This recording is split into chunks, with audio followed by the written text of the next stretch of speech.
Hi everyone, and welcome back as I continue my review of my DVD collection of The Third Doctor, starring John Pertwee.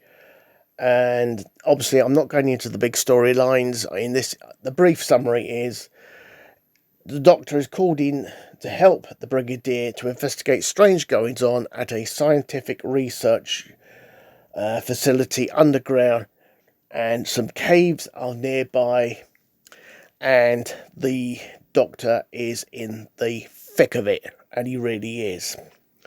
So, we're obviously talking about the second story here.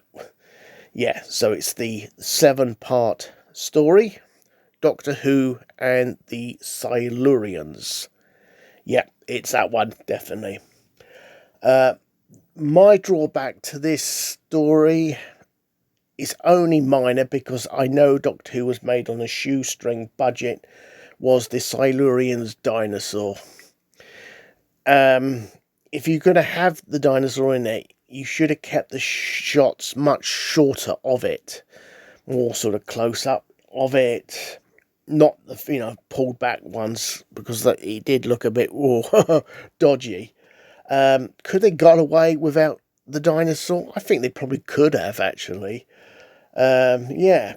So, what do I mean by the Doctor's in the thick of it? Well, yeah, he's got two sides of the fence to deal with. He's got the humans, and on that side is the military, the government, scientists, and on the other side of the fence he's got the Silurians and the rebel Silurians, and he's got to somehow muddle his way through all this.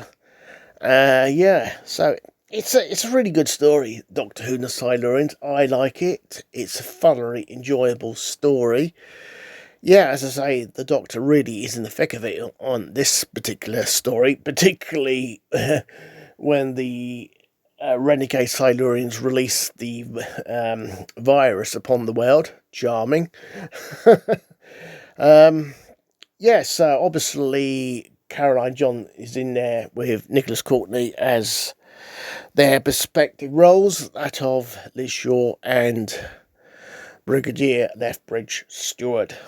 Both of them did a grand job, as usual, in this story.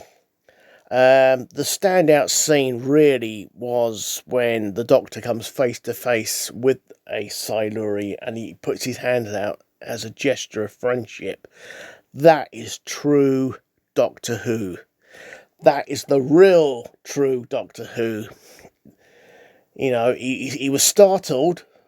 You could clearly see that, but then he got his composure back, and he put the hand of friendship out to the Silurian. Really good scene, that, I thought. Really was a great scene. I noticed a lot of guest stars in this, particularly two that will reappear in their own stories in the Fourth Doctor era, and a couple of other guest stars I noticed as well. Yeah. The Silurian look, I still prefer the original Silurian look. I'm not keen on the new look of the Silurians, to be honest. I much prefer this look of the Silurians. And of course, yes, later on I will be reviewing their offshoot brothers.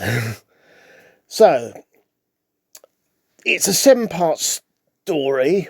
I think this story would have been better as a 6-part story. Clearly, it was not suited as a 4-part story. I don't think it could be done as a 4-parter.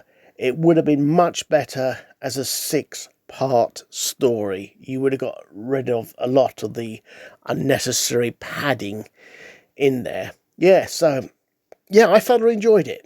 I really did. Well worth checking out. Doctor Who and the Silurians. I thoroughly recommend it. It's a great story.